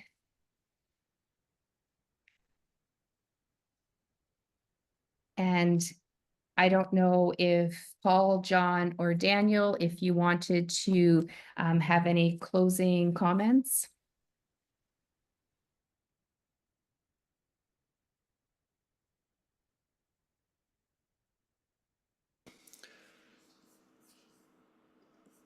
I was deferring to Daniel or John, but none are speaking up.